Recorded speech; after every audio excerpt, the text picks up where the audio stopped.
Eh bien, bonsoir à tout le monde. Je suis très heureux de vous accueillir pour ce nouveau cours de la foi du royaume de Dieu. Voilà, donc il y a eu une petite coupure puisque c'était les congés scolaires. Voilà, cette semaine, encore une semaine un peu particulière puisque demain c'est le 8 mai, il y a le pont, donc voilà, encore une semaine un peu plus légère en termes de jours travaillés pour ceux qui travaillent ou de voilà. Donc on est le 7 mai, il est 19h30 et on va attaquer donc notre cours de la foi du royaume. Donc vous le savez déjà, mais pour rappel, donc c'est un cours qui a été conçu par Colin Urquhart, qui était un pasteur chrétien évangélique anglais. Et le cours de la foi du royaume a été l'un des fondements de l'Église de l'Abri dans les années 90.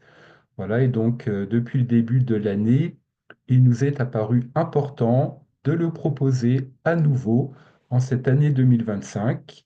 Voilà, donc pour aider chacun à devenir un disciple de Jésus pour grandir dans le prophétique.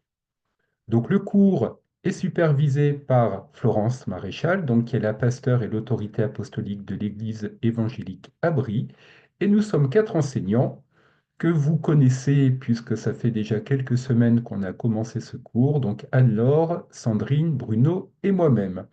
Et ce soir, donc c'est moi qui ai le plaisir de partager ce cours donc de la foi du royaume. Alors on va adopter un nouveau rythme par rapport au cours de la foi du royaume, c'est-à-dire que maintenant, à la fin de chaque thématique, c'est-à-dire à peu près une fois toutes les 5 semaines, on aura un cours collectif ouvert, donc sur Zoom, pour partager, pour échanger autour du thème qui vient d'être étudié. Voilà, donc comme ça permettra de rester sur le mois passé, sur la seule thématique, puisqu'on s'est rendu compte que de faire un Zoom collectif au bout de 3 mois, donc il y avait trop de cours, trop de choses qui avaient été partagées, et c'était pas forcément ce qui était le plus pertinent pour voilà, ouvrir et pour échanger vos retours, les sujets de prière, ce que ça a pu apporter aussi dans la vie chrétienne de chacun. Donc, la prochaine réunion collective, elle est fixée le mercredi 4 juin à 19h30. Et donc, ça sera un temps de partage et d'échange autour du thème que l'on va attaquer aujourd'hui, le royaume de Dieu. Alors, vous avez remarqué également que sur le groupe WhatsApp, j'ai partagé il y a quelques minutes le contenu du cours. Donc, pareil, on a réfléchi, on s'est dit que ça serait peut-être plus facile de suivre en écoutant et en ayant le support écrit.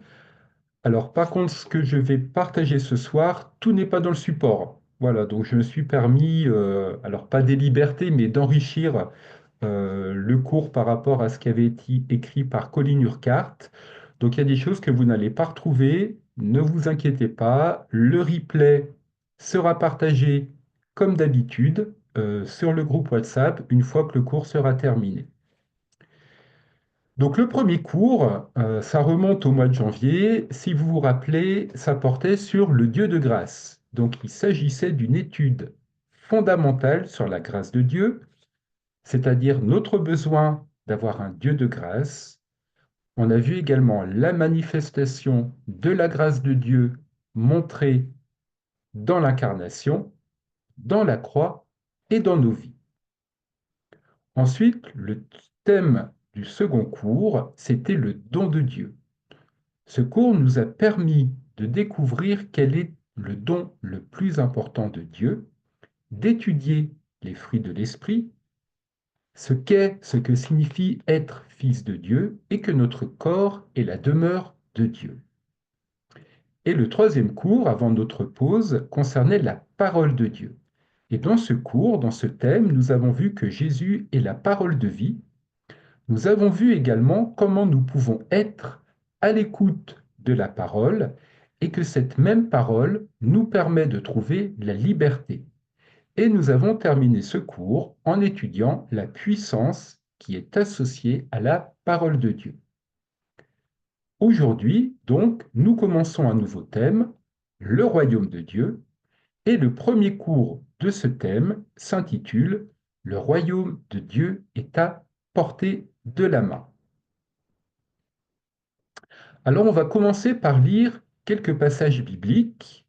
Alors, je vais vous les lire. Si vous voulez, vous pouvez aussi les prendre dans votre Bible si vous avez votre Bible à portée de main. Donc, le premier verset, c'est Marc chapitre 1, verset 15.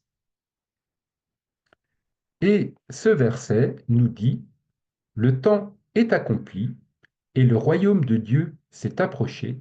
Repentez-vous et croyez à l'Évangile. Le second verset, Matthieu 4, 23. Jésus parcourait toute la Galilée, enseignant dans les synagogues, prêchant la bonne nouvelle du royaume et guérissant toute maladie et toute infirmité parmi le peuple. Verset suivant, qui est dans Luc 4, 43. Mais il leur dit, il faut que j'annonce le royaume de Dieu aux autres villes aussi, car j'ai été envoyé pour cela. Donc c'est Jésus qui parle, hein, bien entendu. Vous voyez, ça plante un peu le décor du royaume de Dieu et du thème qu'on va commencer à aborder ce soir. Ensuite, nous avons Matthieu 3, versets 1 et 2. Or, en ces jours-là, vient Jean le baptiseur, prêchant dans le désert de la Judée et disant, repentez-vous, car le royaume des cieux s'est approché. Et enfin, nous avons Matthieu 4, verset 17. Dès lors, Jésus commença à prêcher et à dire, repentez-vous, car le royaume de Dieu s'est approché. Alors, si on relit les deux derniers versets, entre autres, que je viens de partager, on peut voir que Jésus avait un message simple et central, repentez-vous et croyez. Donc, c'est ce qu'on vient de lire, Matthieu 3 et verset 4. Repentez-vous, croyez, repentez-vous, car le royaume de Dieu s'est approché. Ces paroles que Jésus utilisait au début de son ministère terrestre et de ses enseignements ont pour thème central le royaume de Dieu et la repentance, clé pour entrer dans le royaume de Dieu. Ce sont des paroles puissantes qui nous enseignent que Jésus, le roi des cieux, est venu habiter parmi les hommes. La parole de Dieu a été faite chair et demeure parmi nous. C'est ce que nous pouvons lire dans l'évangile de Jean. Et en venant vivre parmi les hommes, Jésus, le roi des cieux, a apporté le royaume de Dieu avec lui. Alors, le mot royaume, le mot qui est traduit par royaume, ça veut dire plus précisément le gouvernement, le règne ou encore la souveraineté de Dieu. Ainsi, le royaume des cieux n'est pas un lieu dans le sens d'un espace territorial. Non, le royaume des cieux, c'est l'endroit où Jésus est reconnu comme Seigneur et comme roi, et où il est autorisé à gouverner dans les cœurs et les vies de son peuple.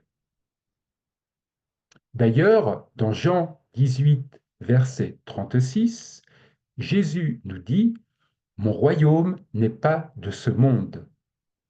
Ainsi, Jésus n'est pas venu pour essayer de faire de ce monde le royaume de Dieu, ce qui est une erreur commise par bien des gens allant à l'Église.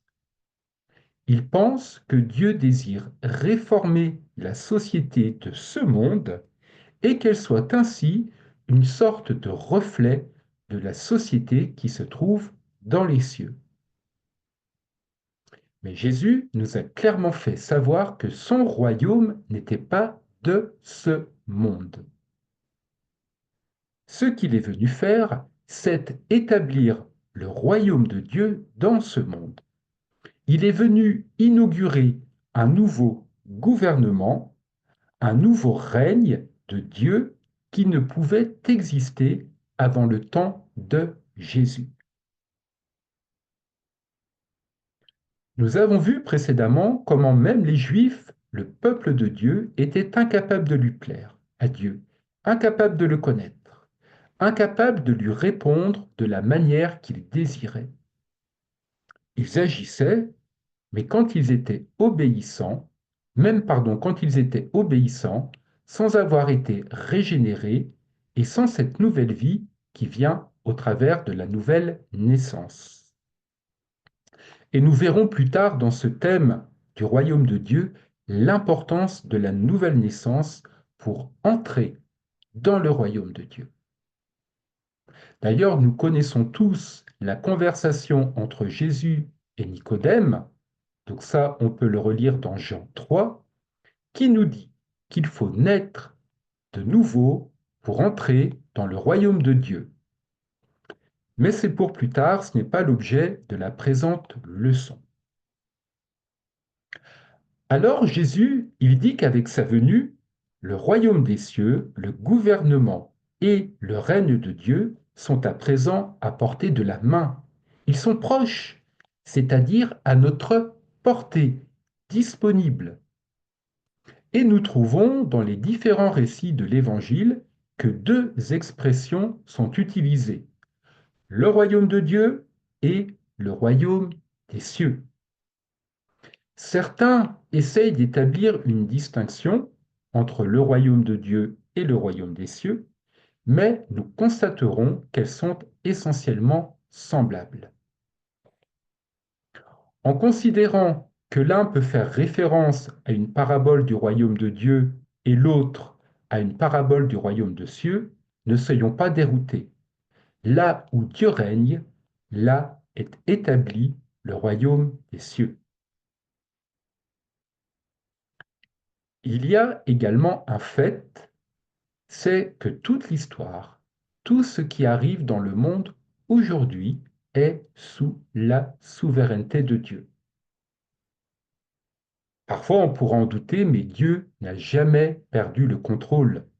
Il mène à bien son dessein, ses projets, même si nous ne comprenons pas toujours comment il peut le réaliser dans le chaos que nous voyons autour de nous. Et Dieu sait qu'aujourd'hui, il y a du chaos autour de nous. Au sein même de ce chaos, il amène des cœurs à le connaître dans son royaume. Dieu désire donner au monde la démonstration de ce que signifie vivre maintenant dans le royaume des cieux. C'est cela que Jésus nous enseigna à prier dans le Notre Père. Et la toute première chose que nous devons demander à Dieu est celle-ci, que ton règne, ton royaume vienne, que ta volonté soit faite. Et ça, on peut le lire dans Matthieu 6, verset 10. Et on peut se poser la question suivante, mais que signifie réellement prier que ton règne vienne, que ta volonté soit faite sur la terre comme au ciel? Prier que le règne de Dieu vienne, que sa volonté soit faite sur la terre comme au ciel, c'est demander à Dieu que son royaume, qui existe déjà dans le ciel, c'est-à-dire dans le domaine spirituel, se manifeste ici sur terre. C'est au travers de chacun de nous que Dieu va manifester son royaume partout où il est autorisé à régner et à gouverner. Et je le redis, c'est au travers de chacun de nous. C'est donc là que la volonté et le dessein de Dieu vont s'accomplir. Et même au milieu de toutes les désobéissances qui existent dans le monde, Dieu aura toujours un peuple obéissant, un peuple du royaume, un peuple vivant sous l'autorité et le règne de Jésus-Christ. Alors, comment devenir membre de ce royaume? Jésus nous dit dans Marc 1, verset 15, « Repentez-vous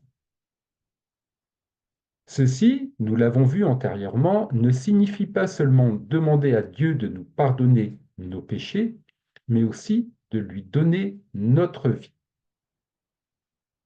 Alors la repentance, pour un peu rappeler ce que c'est, donc ce que je vais vous lire maintenant, ça vient d'un enseignement de Derek Prince, qui est un docteur de la loi qui était vraiment reconnu dans le monde chrétien euh, et qui a rejoint la Maison du Père il y a quelques années. Alors la repentance, elle fait partie des doctrines de base de la vie chrétienne. Alors ces doctrines de base, on peut les trouver quand on va lire le livre des Hébreux, chapitre 6, versets 1 et 2.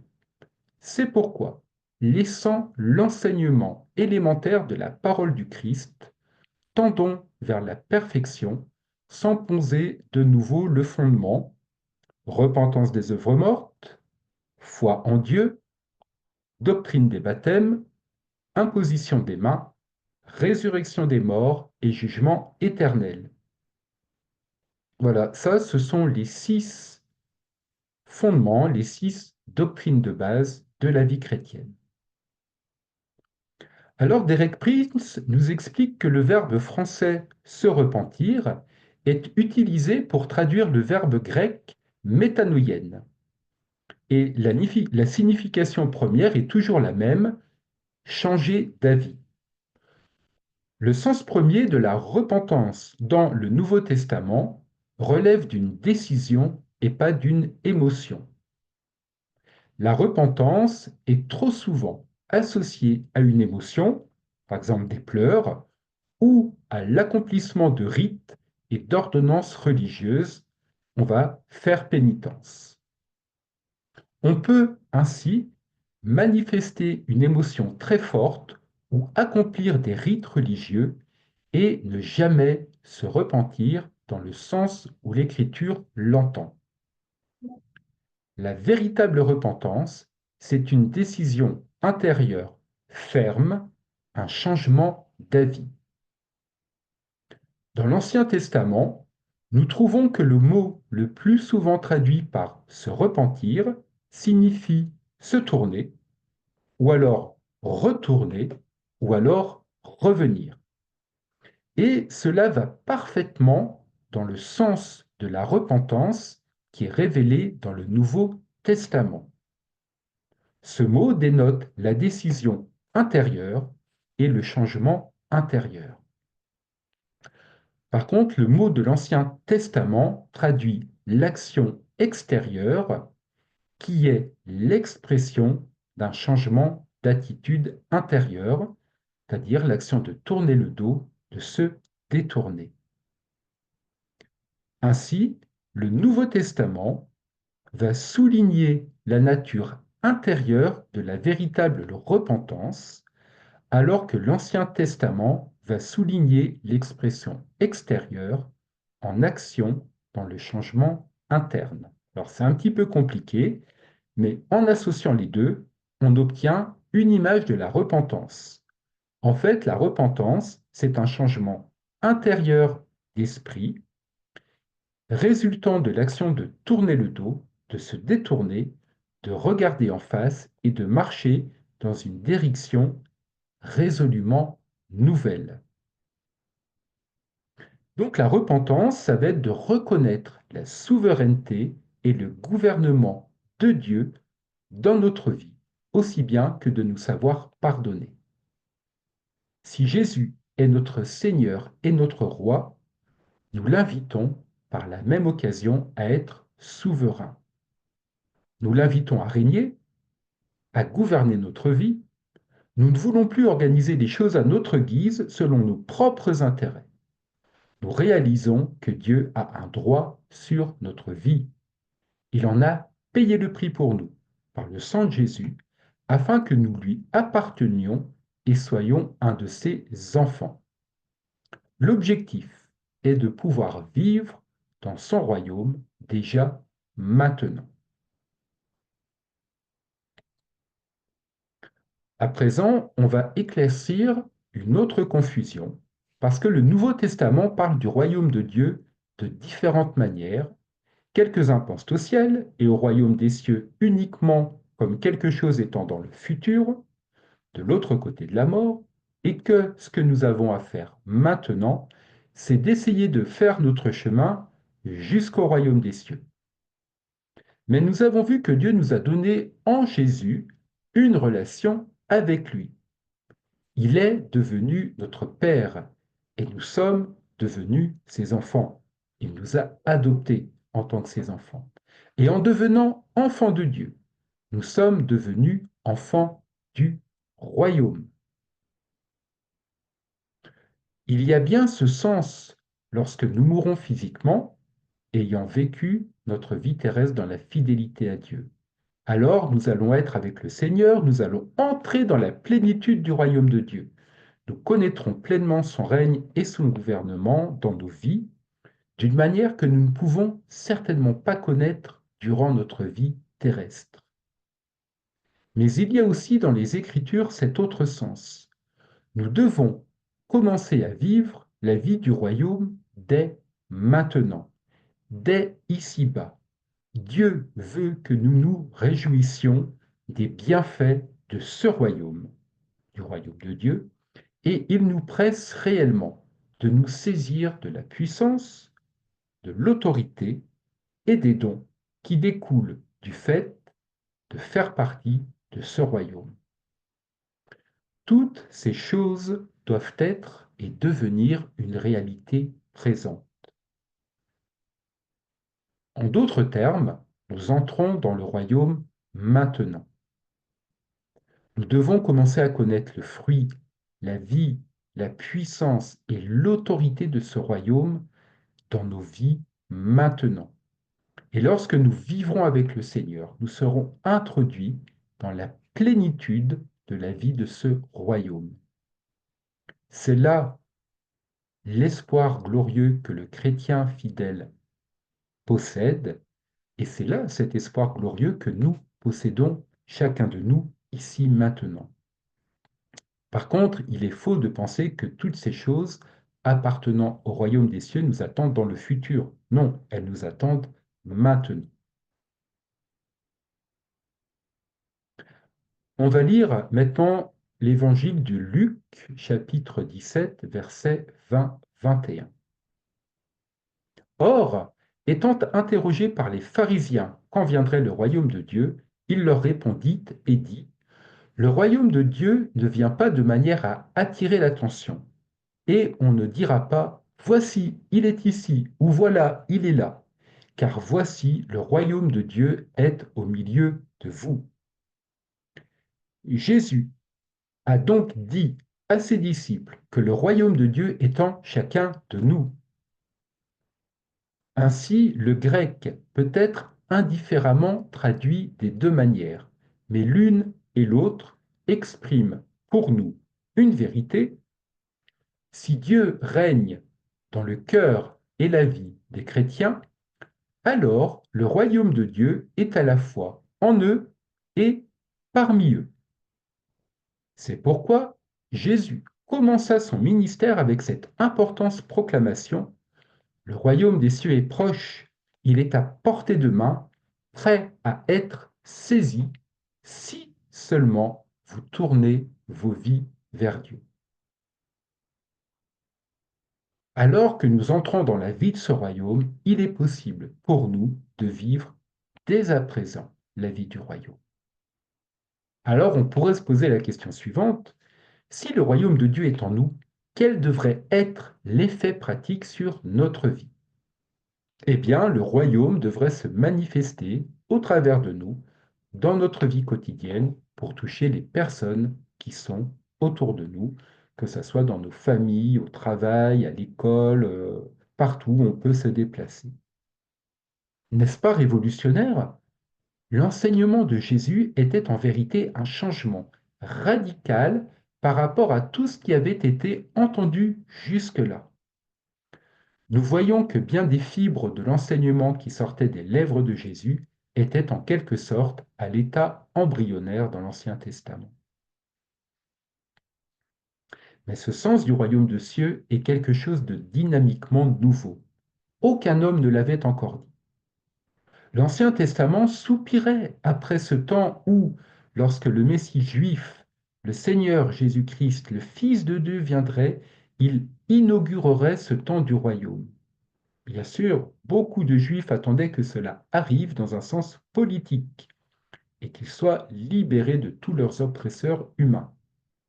Alors pour celles et ceux qui ont regardé la série The Chosen, on le voit très bien dans cette série.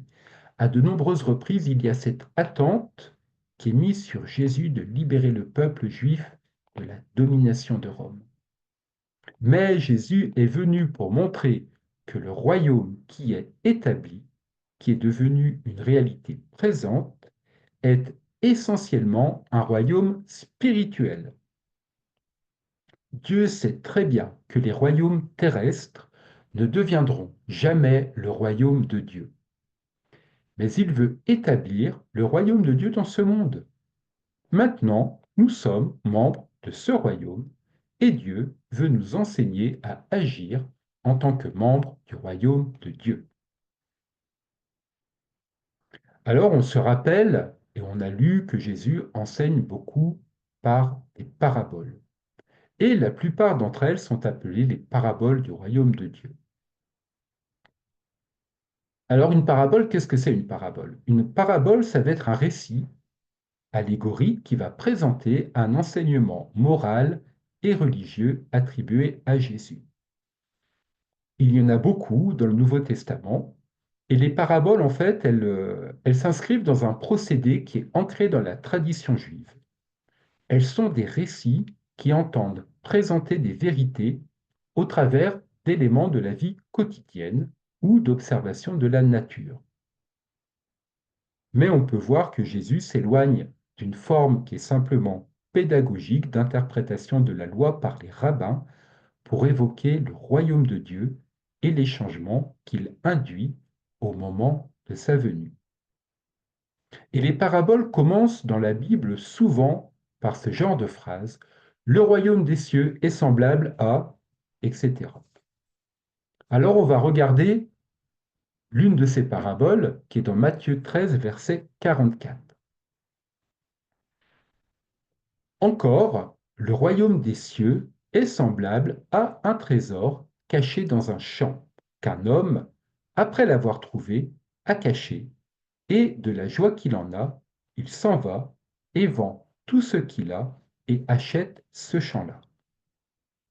Et bien si on bêchait dans un jardin et si on découvrait un trésor, je pense qu'on serait un peu content, on serait fou de joie. Et c'était l'état de cet homme. Alors le problème, c'est que ce n'était pas dans son champ à lui qu'il avait trouvé le trésor. Alors, il a renfloué le trésor, il est allé vendre tout ce qu'il possédait pour acheter le champ. Il savait qu'il avait besoin de posséder le trésor, et si le champ lui appartenait, alors le trésor qu'il contenait serait aussi à lui.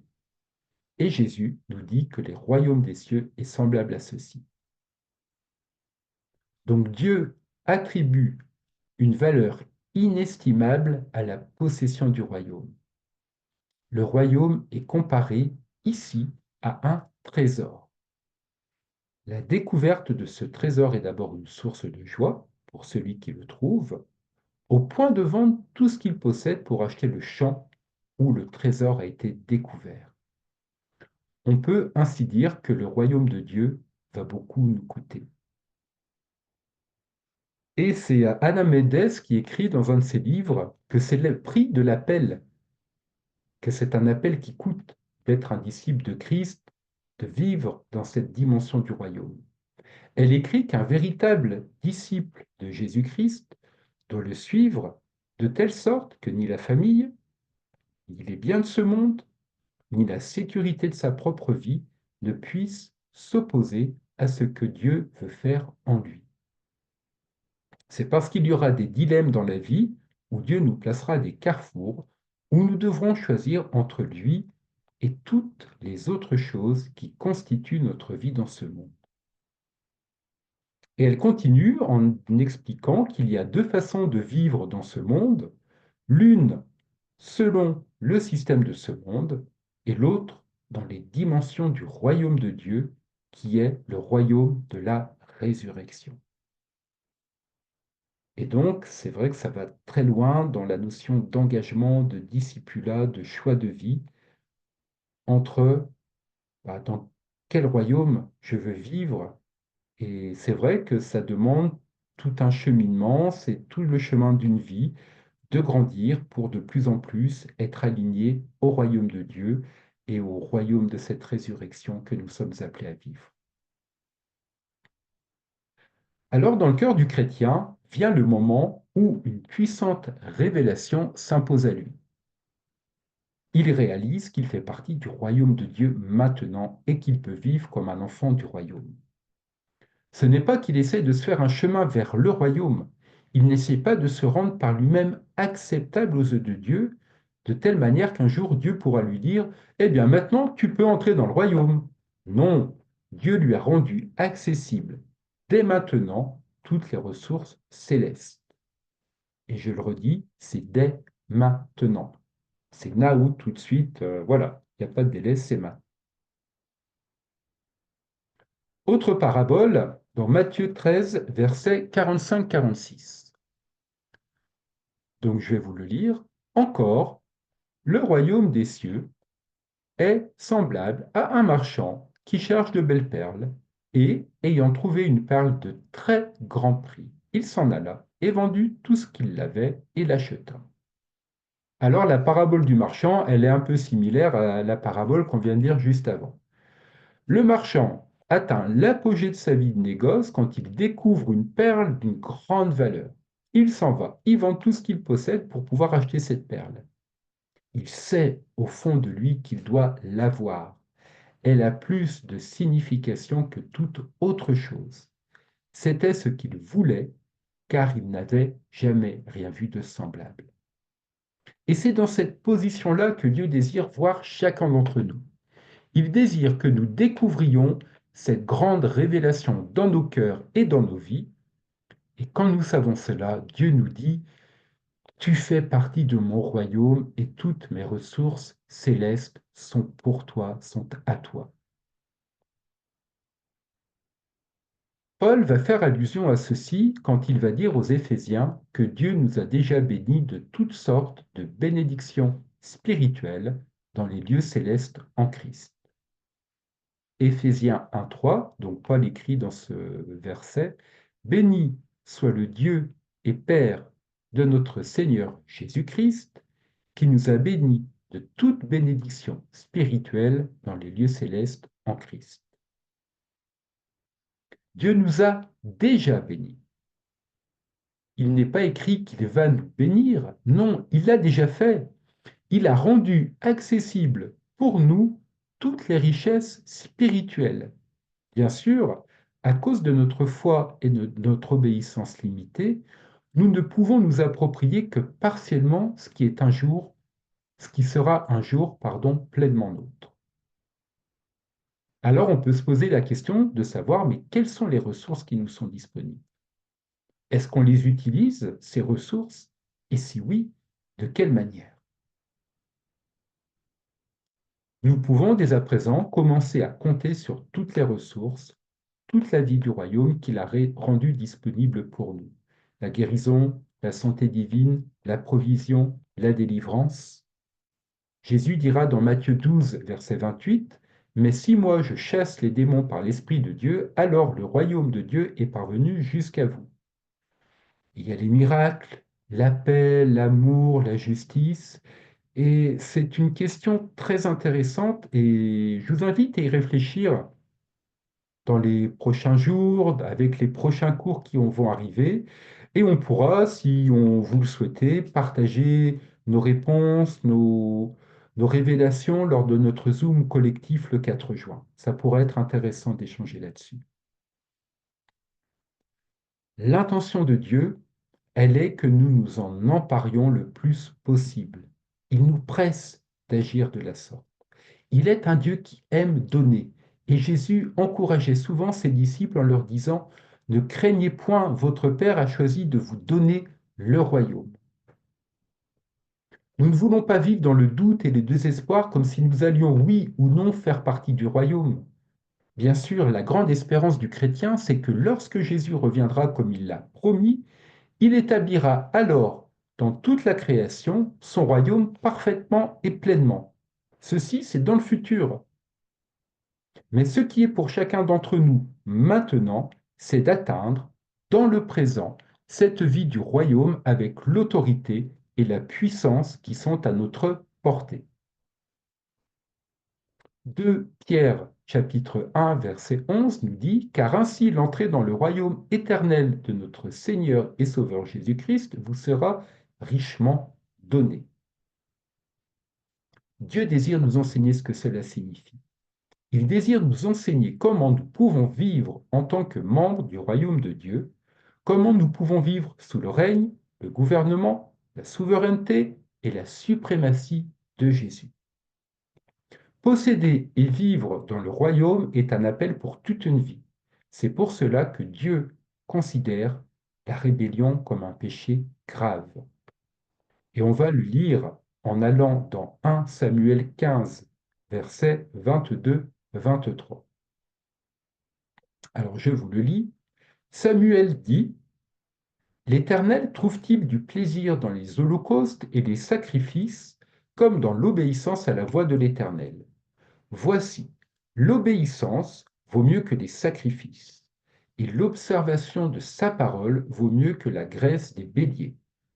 Car la désobéissance est aussi coupable que la divination, et la résistance ne l'est pas moins que l'idolâtrie et les théraphies. Puisque tu as rejeté la parole de l'Éternel, là, il s'adresse à Ésaü, il te rejette aussi comme roi. Ésaü, Saul, excusez-moi. Je pense à autre chose.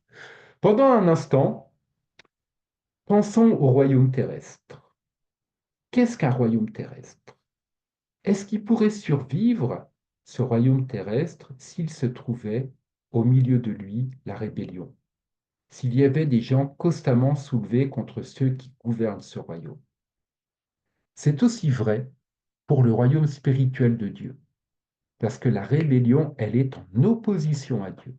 Elle est désobéissance à son égard et à son dessein. Dieu considère la rébellion comme un péché grave, car elle fait rejeter la parole de Dieu et la souveraineté de Dieu. La rébellion nous empêche donc d'entrer dans le royaume de Dieu. Quand on lit Matthieu 6, verset 10, que ton règne vienne, que ta volonté soit faite, on comprend que Dieu ne veut pas le moindre soupçon de rébellion parmi ses enfants. Rien qui n'aille à l'encontre de sa volonté dans nos vies. Ce qu'il veut en nous tous, c'est la volonté de mettre nos vies sous le gouvernement, le règne et la souveraineté de Dieu, de la manière dont lui le désire.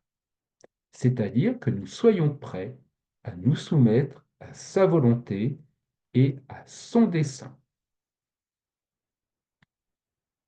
Dieu nous promet que si nous agissons ainsi, il nous rencontrera dans tous les besoins de notre vie. L'un des versets des évangiles le plus souvent cité et chanté dans les cantiques, les chants dans nos églises, c'est celui-ci. Cherchez premièrement le royaume de Dieu et sa justice, et toutes ces choses vous seront données par-dessus. Matthieu 6, verset 33. Alors, quand on lit ce verset, on a tous en tête le chant Cherchez d'abord le royaume de Dieu et sa justice. Voilà. Alors, Jésus nous donne cette parole au milieu d'un enseignement concernant le fait de ne pas être anxieux, de ne pas nous inquiéter du lendemain, de ne pas nous tracasser pour le manger et le vêtement, ou à propos de ce dont nous avons besoin. Toutes ces choses, ce sont des choses qui font pression en ces jours compliqués où il y a des crises économiques, où il y a l'inflation, il y a des tas de choses qui se passent dans le monde. Mais Dieu est notre roi. Jésus-Christ est notre Seigneur. Il est souverain. Il est celui qui gouverne et règne sur tout et sur nous, mais qui règne dans l'amour. Il se sent concerné par tous nos besoins et il prend soin de nous. Et il nous dit ceci, si nous cherchons premièrement son royaume dans nos vies, si nous cherchons à soumettre nos vies à son gouvernement et à son règne, si nous acceptons sa volonté et son cheminement pour nous, alors nous n'avons pas besoin d'être anxieux pour quoi que ce soit. Si notre premier souci est d'être dans une juste position, une juste relation avec lui, alors il pourvoira à tout. Il s'occupera de nos besoins. Il prend soin des fleurs des champs, des oiseaux du ciel, et on a beaucoup plus de valeur que des fleurs ou qu'un oiseau. Maintenant, je vais vous lire un passage qui est un petit peu long, qui est Matthieu chapitre 6, versets 25 à 34. C'est pourquoi je vous dis, donc ça reprend un peu ce qu'on vient de dire, ne soyez pas en souci pour votre vie, de ce que vous mangerez, de ce que vous boirez, ni pour votre corps, de quoi vous serez vêtu. La vie n'est-elle pas plus que la nourriture et le corps plus que le vêtement? Regardez les oiseaux du ciel. Ils ne sèment, ni ne moissonnent, ni n'assemblent dans des greniers, votre Père céleste les nourrit. Ne valez-vous pas beaucoup mieux qu'eux? Et qui d'entre vous, par le souci qu'il se donne, peut ajouter une coudée à sa taille? Et pourquoi êtes-vous en souci du vêtement? Étudiez les lys des champs, comment ils croissent. Ils ne travaillent ni ne filent. Cependant, je vous dis que même Salomon, dans toute sa gloire, n'était pas vêtu comme l'un d'eux. Et si Dieu revêt ainsi l'herbe des champs qui est aujourd'hui et qui demain est jetée dans le four, ne vous vêtira-t-il pas beaucoup plus tôt, gens de petite foi? Ne soyez donc pas en souci, disant, que mangerons-nous? Que boirons-nous? Ou de quoi serons-nous vêtus? Car les nations recherchent toutes ces choses. Car votre Père céleste sait que vous avez besoin de toutes ces choses. Mais cherchez, premièrement, le royaume de Dieu et sa justice, et toutes ces choses vous seront données par-dessus. Ne soyez donc pas en souci pour le lendemain, car le lendemain sera en souci de lui-même. À chaque jour suffit sa peine. Notre objectif, il est ambitieux. Ne plus être anxieux pour quoi que ce soit, pas facile, et de chercher en tout premier lieu le royaume de Dieu et sa justice. Et c'est un vrai défi à chaque instant. Mais nous avons cette promesse que toutes choses, ce sont bien toutes choses, et pas une partie ou quelques petites choses, que toutes choses nous seront données si nous cherchons le royaume de Dieu et sa justice. Voyez-vous, venir sous le gouvernement et le règne de Dieu, ce n'est pas quelque chose de difficile, d'âpre à faire. Dieu ne veut pas régner sur nous dans un quelconque sens politique ou despotique. Non, c'est pas un ogre, c'est un Dieu d'amour.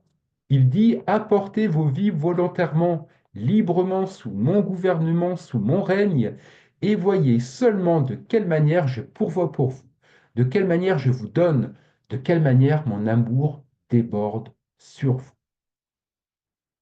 Et Jésus dit la chose la plus encourageante qu'aucun homme n'ait jamais pu dire. Et rappelons-nous qu'en disant cela, il est le Fils de Dieu et pas seulement un homme. Repentez-vous, car le royaume des cieux est à portée de la main. Il est proche, prêt à être saisi. Alors, donnons notre vie à Dieu. Reconnaissons tout à nouveau que notre vie est sous son autorité, sous son règne, sous sa suprématie.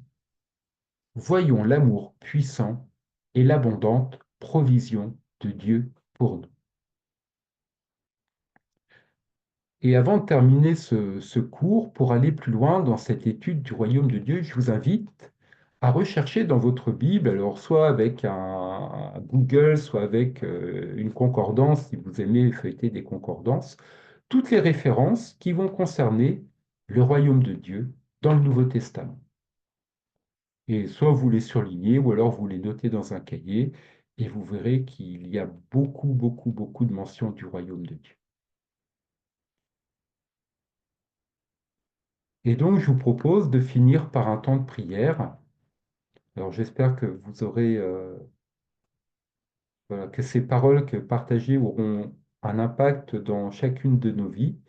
Et Seigneur, on veut te louer, toi, roi des cieux, parce que tu es venu demeurer parmi nous, parmi les hommes. Nous te remercions d'avoir ouvert pour nous la vie et la puissance de ton royaume. Nous te remercions de conduire tous les croyants dans la plénitude de ce royaume céleste où nous régnerons avec toi à jamais. Seigneur, on te demande pardon pour tout ce qui nous empêche de rentrer dans le royaume de Dieu. Et Seigneur, montre-nous, aide-nous à sonder nos cœurs et à amener tout ce qui pourrait être en opposition à ton royaume. On veut se détourner de nos mauvaises voies. On veut se détourner de tout ce qui nous empêche d'avancer vers ton royaume. Aide-nous, Saint-Esprit, à prendre cette décision ferme dans nos cœurs et à changer de direction. Saint-Esprit, moi je te prie que tu nous montres tous les domaines où l'on peut être encore rebelle. Pardon, Seigneur, pour toutes nos rébellions. On veut accepter ta souveraineté, la souveraineté de Christ dans nos vies. Saint-Esprit, montre-nous maintenant et dans les prochains jours les domaines où nous sommes ou les domaines où nous avons été rebelles. Et enfin, je prie pour chacun de nous une soif encore plus grande de découvrir les trésors du royaume et que l'on puisse les manifester sur terre. Amen.